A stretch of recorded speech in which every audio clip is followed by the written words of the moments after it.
Comentário do F.F. Bruce, página 131, introdução à leitura sapiencial. O Antigo Testamento inclui 3 livros, que são distintamente conhecidos como livros sapienciais. Livros de sabedoria, Jó, Provérbios e Eclesiastes. Além disso, o Saltério contém um grande número de composições que são chamadas salmos sapienciais. A Septuaginta inclui mais alguns livros sapienciais, que não fazem parte da Bíblia hebraica. Eclesiástico, a sabedoria de Jesus ben Siraque, escrito em hebraico 180 a.C. e traduzido para o grego para neto do autor meio século mais tarde. E sabedoria, escrito em grego por um judeu egípcio no século I a.C. Baruque e 4 Macabeus, que ilustra com base no Martirológio Macabeu. O triunfo da razão correta sobre as paixões também fazem uma contribuição à literatura sapiencial da Septuaginta. Sabedoria prática e ponderada. Ao considerarmos a sabedoria hebraico Hokmah, do Antigo Testamento no seu contexto mais amplo, podemos distinguir entre sabedoria prática e sabedoria ponderada ou refletida. Embora não haja linha demarcatória claramente definida, a sabedoria prática em qualquer cultura assume a forma primeiramente de ditos proverbiais que expressam em termos incisivos os verbos regulares observados na natureza ou na conduta humana. Gato escaldado tem medo de água fria. Uma forma mais bem elaborada é enigma, fábula ou parábola. Exemplos conhecidos do Antigo Testamento são o enigma de Sansão, Juízes 14:12. As fábulas de Jotão, Juízes 9:7-15, e de Jeoás, 2 Reis 14:9, e as parábolas de Natã, 2 Reis 12:1-4, e da mulher sábia de Tecoa, 2 Samuel 14:4-7. Um exemplo de um dos livros sapienciais é a história do pobre sábio em Eclesiastes 9:13-16, provavelmente baseada num incidente histórico. O mesmo termo hebraico mashal serve tanto ao provérbio quanto à parábola. A parábola atinge a sua perfeição nos evangelhos sinóticos. A sabedoria ponderada ou refletida aparece quando as generalizações populares são consideradas inadequadas para explicar os fatos desconcertantes da vida e problemas tais como o significado da existência e do sofrimento dos inocentes provocam a reflexão em um nível mais profundo. A sabedoria e a criação. Quando se fazem tentativas de identificar um tema ou princípio central em torno do qual a teologia do Antigo Testamento possa ser organizada, é difícil relacionar a literatura sapiencial a isso. Se tentarmos identificar o tema central na história da salvação, há muito pouco disso nos livros sapienciais canônicos. Aliás, isso se reafirma nos livros sapienciais da Septuaginta, Sabedoria 10:1. Por exemplo, relata a história bíblica a partir de Adão em termos da orientação da sabedoria, como destaque especial para a narrativa do Êxodo e da peregrinação no deserto. Mas essa nota está ausente da literatura sapiencial da Bíblia hebraica. Se em vez disso tentarmos identificar o tema central no princípio da aliança, certamente podemos concordar em torno do fato de que a aliança estabelecida pelo Deus de Israel com o seu povo é a pressuposição implícita dos livros sapienciais canônicos, mas eles não fazem nenhuma menção explícita a isso. Nesse sentido, também, os livros sapienciais posteriores, ao identificarem a sabedoria com a lei mosaica e demarcarem uma distinção clara entre Israel e as outras nações, diferem da literatura anterior, que é de natureza mais internacional. Não é por acaso que o herói do livro de Jó não é um israelita, que coleções de sabedoria arábica e possivelmente egípcia foram incorporadas em Provérbios e que Eclesiastes tem afinidades com algumas linhas do pensamento grego. O Deus de Israel não é Deus de Israel somente. Ele é o Criador do mundo. A sua criação está aí para ser desfrutada e analisada. O estudo da criação desvenda a glória maior do Criador. E esse é um campo do conhecimento que está aberto para todos. É de fato possível suprimir o conhecimento de Deus, que é revelado dessa forma, e adorar a criatura em vez do Criador, mas isso é uma deturpação do propósito divino da criação. Zofar de Naamate pode até perguntar a Jó: você consegue perscrutar os mistérios de Deus? Jó 11:7. Mas sua pergunta desalentadora não deve ser entendida como um oráculo inspirado que exige a resposta não, pois mesmo que os mistérios de Deus sejam inesgotáveis, devem ser explorados pelo ser humano. E a função mais nobre da sabedoria é conduzir o homem nessa busca árdua. A teologia sapiencial do Antigo Testamento está fundamentada na certeza de que a sabedoria é uma dádiva de Deus e está relacionada à ordem duradoura da criação de Deus e não a ocorrências históricas singulares, mas até a teologia sapiencial revela o princípio da salvação, que surge do encontro do homem com a criação no seu sentido mais amplo. Deus fala por meio de suas obras, ele fala por meio de seu procedimento com os seres humanos. Dar ouvidos à sua voz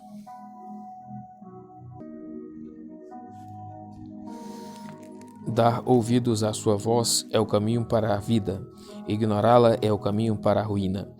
É ouvindo a voz de Deus que o ser humano cultiva esse temor do Senhor, que é o princípio da sabedoria. Salmo 111:10. Jó 28:28, Provérbios 1:7. O homem verdadeiramente sábio é aquele que enxerga a vida.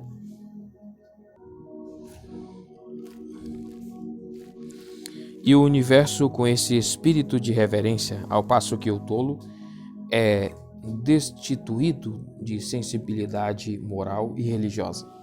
Quando ele diz a si mesmo, Deus não existe, Salmo 14:1, 53:1, 10:4, não está expressando um ateísmo intelectual, mas conduzindo a sua vida como se não existisse Deus. Aos seus olhos é inútil temer a Deus, Salmos 36:1. Sabedoria internacional. Os próprios autores do Antigo Testamento reconhecem que a sabedoria não tem fronteiras nacionais. Alguns dos povos vizinhos de Israel são conhecidos pela elevada reputação de sua sabedoria. A sabedoria de Salomão era tão excepcional que se diz dela ser maior do que a de todos os homens do Oriente e do que toda a sabedoria do Egito. 1 Reis 4:30. A região em que Jó e seus amigos viviam era conhecida pela sabedoria. O oráculo de Jeremias contra Edom pergunta: será que já não há mais sabedoria em Temã? Jeremias 49:7. Enquanto Obadias também adverte em relação a isso e diz que quando vier o dia de ajuste de contas, Deus irá destruir os sábios de Edom e os mestres dos montes de Esaú, Obadias 8. Aliás, fora os oráculos de Balaão, Números 23:7 e 24:24, é somente na literatura sapiencial que as declarações de não-israelitas recebem status canônico no Antigo Testamento. Jó e seus amigos, como acabamos de ver, pertencem a clãs edomitas, e a sabedoria de Israel em Provérbios suplementou seus textos de coleções de ditados de homens e mulheres sábios de Massá, no norte da Arábia, Provérbios 30.1 e 31.9. Paralelos de estilos principais da literatura sapiencial do Antigo Testamento podem ser encontrados no Antigo Egito, na Antiga Babilônia e no período posterior na Grécia.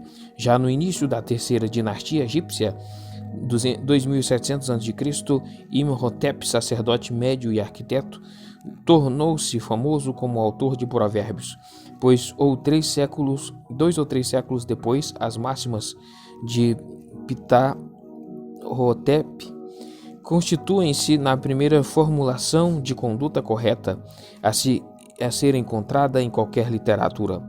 O colapso do reino antigo, 2200 a.C., conduziu outros sábios egípcios a uma forma mais pessimista de enxergar a vida ao refletirem acerca da futilidade das riquezas mundanas. Mas um deles, Hipoe, conseguiu olhar adiante dos males presentes para a vida de um rei justo que traria descanso à humanidade como um pastor às suas ovelhas. Alguns paralelos muito próximos com os ditados dos sábios, Provérbios 22:17 e 23:12, nos ditos do sábio egípcio Amenem-Op, aproximadamente contemporâneo de Salomão, que foram organizados em 30 capítulos, os 30 ditados de Provérbios 22:20. Independentemente de qual seja a relação entre as duas coleções, as palavras dos sábios hebraicas não são registradas para que você confie no Senhor, Provérbios 22:19. Então, assim, relacionadas à fé da aliança de Israel.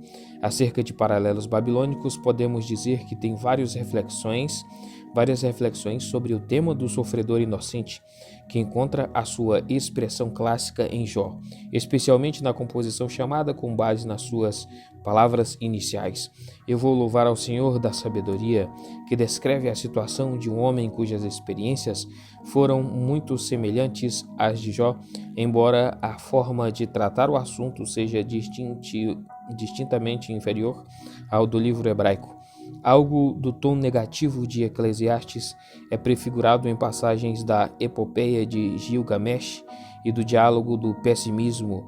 Nessa última, um senhor babilônico e seu escravo discutem a vida e conclui que não existe valor algum, em outras palavras, que tudo é uma grande inutilidade. Eclesiastes 1:2. Há períodos na história de muitos povos e indivíduos que ditam o pessimismo acerca de qualquer significado ou propósito da vida.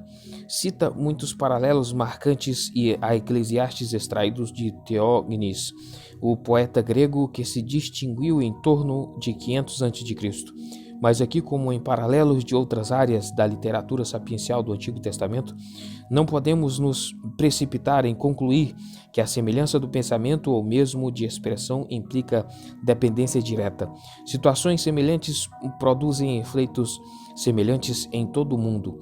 A erudição sapiencial, tanto oral quanto escrita, é o fruto da experiência e pressupõe, não sem razão, que a experiência não é ilusória, mas fornece evidências válidas pelas quais podemos tirar conclusões seguras a respeito de Deus, do ser humano e do mundo. A tradição sapiencial em Israel.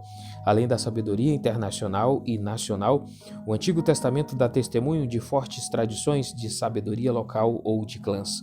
Disse de uma cidade no extremo norte de Israel, antigamente se dizia peça conselho na cidade de Abel, e isso resolvia a questão, 2 Samuel 20:18.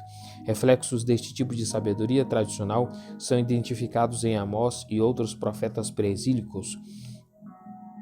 A contribuição de tal tipo de sabedoria para o ensino dos grandes profetas sublinha o fato de que a literatura sapiencial hebraica está marcada com a fé do povo de Israel no único e verdadeiro Deus. A sabedoria na literatura bíblica é sabedoria divina nas necessidades mais profundas do homem. A luz mais clara e segura vem do conhecimento de Deus. Se a sabedoria do Antigo Testamento não faz menção explícita da aliança de Deus com Israel, ela encontra um contexto perfeitamente adequado nos registros que estão permeados com o tópico da aliança.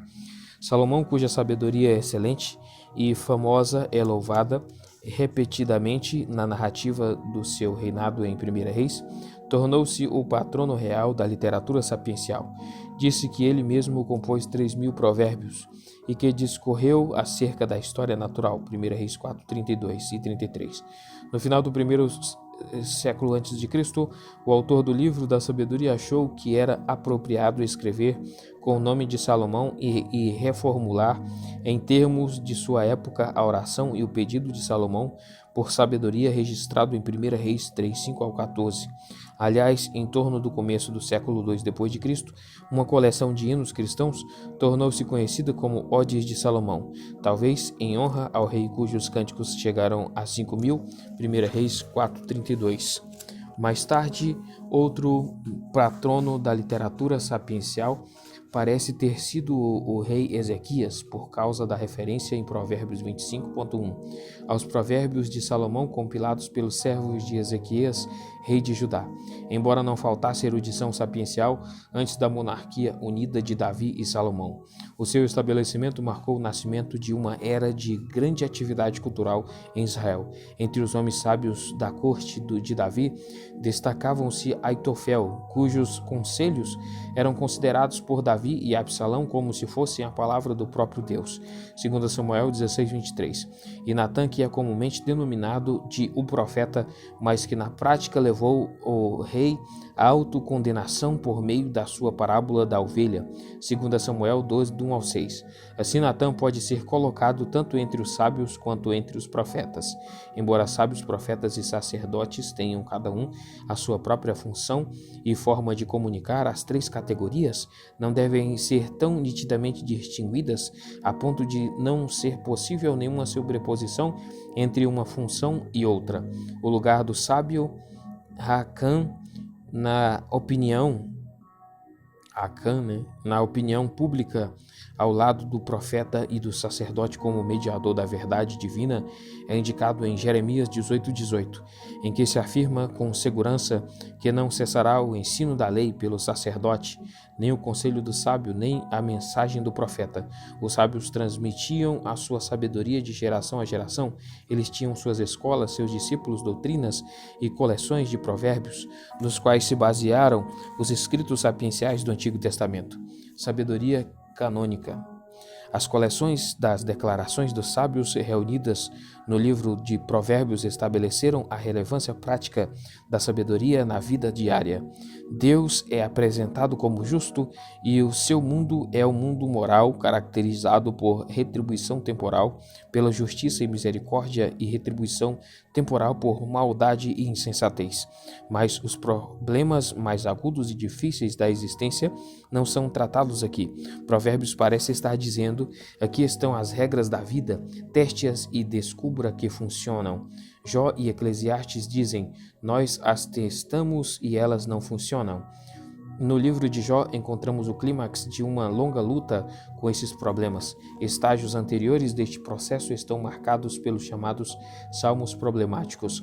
Alguns destes salmos lidam com os problemas de forma calma e quase filosófica. Eles contemplam o paradoxo de um mundo criado por um Deus bom e a perversidade do homem que faz parte dessa criação. Os céus declaram a glória de Deus e a lei do Senhor é perfeita, mas em relação ao homem, quem pode discernir os próprios erros? Salmos 19, do 1, 7 e 12.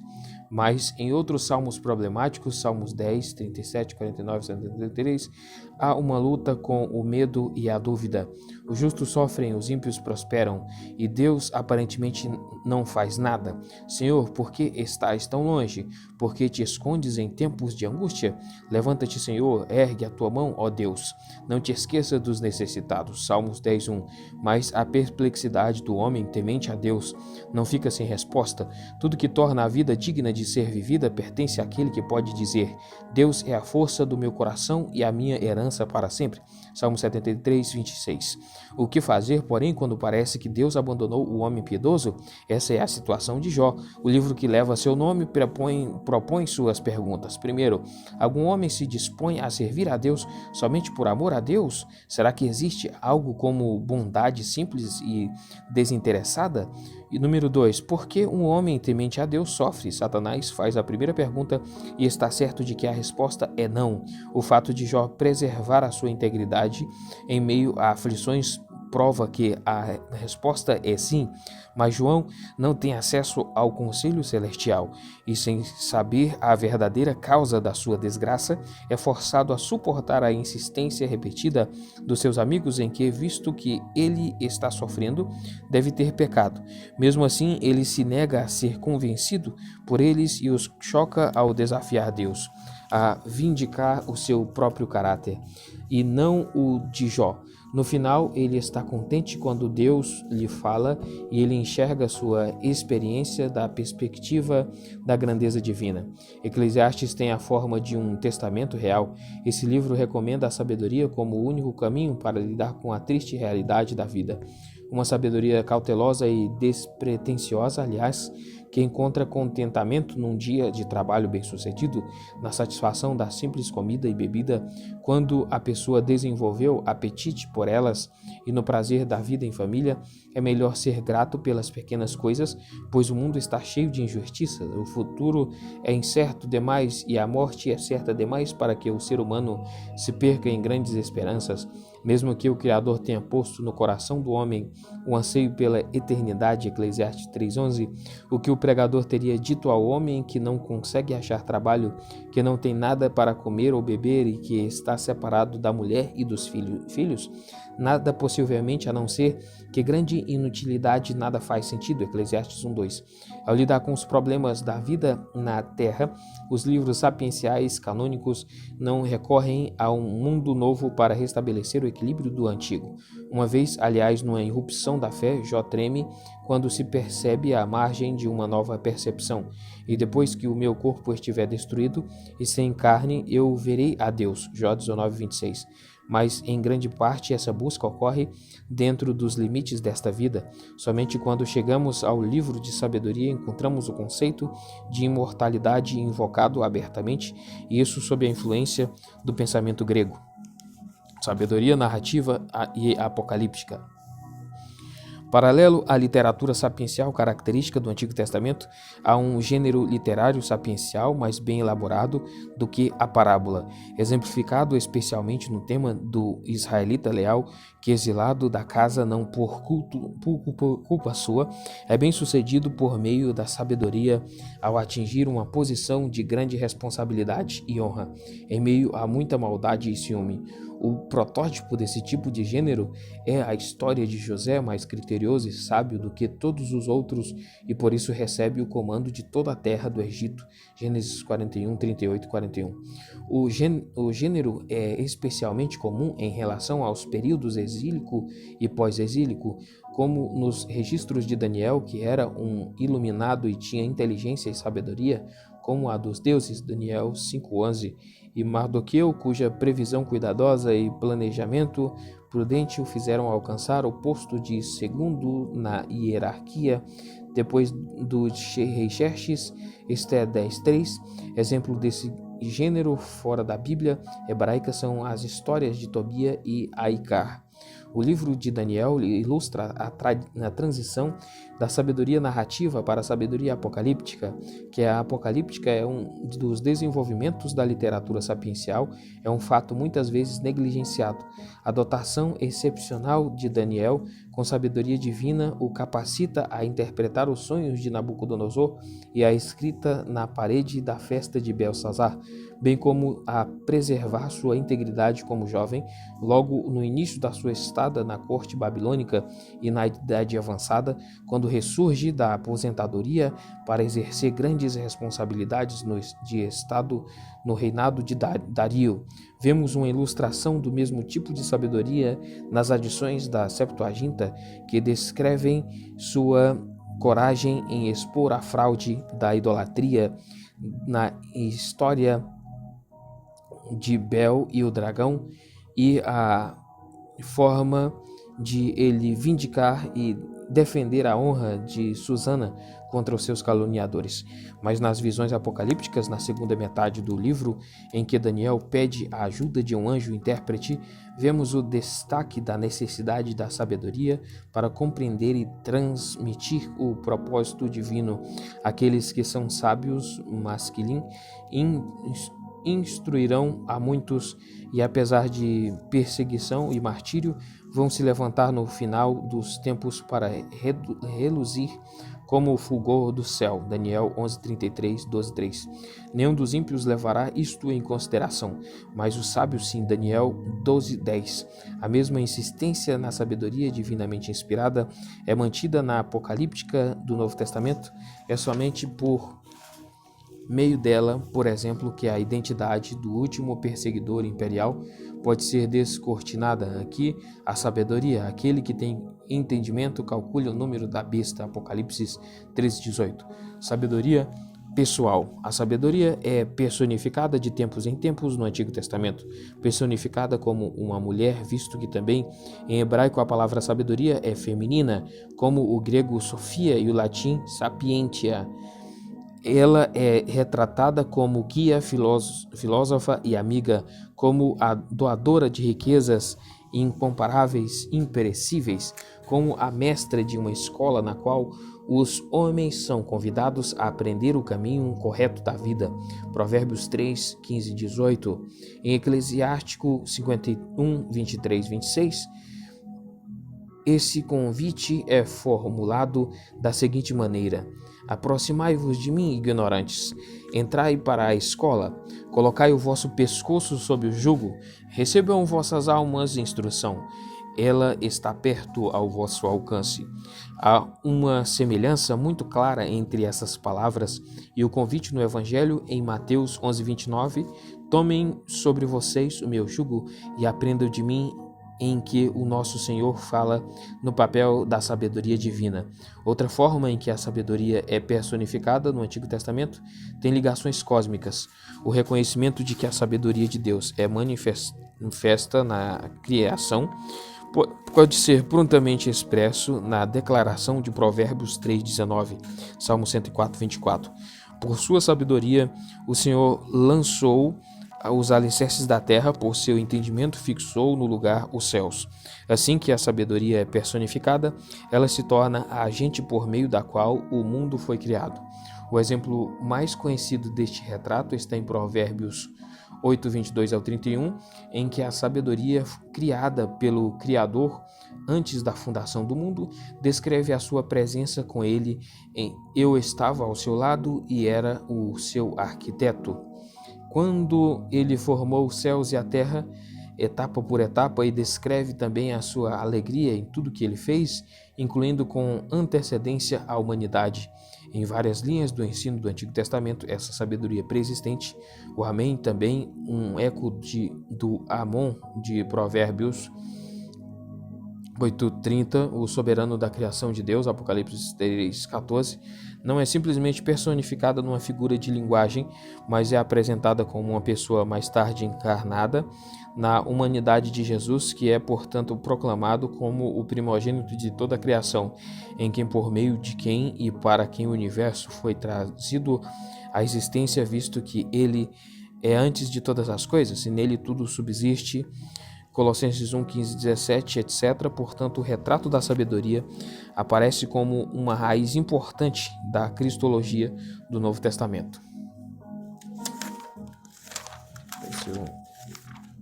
Certo.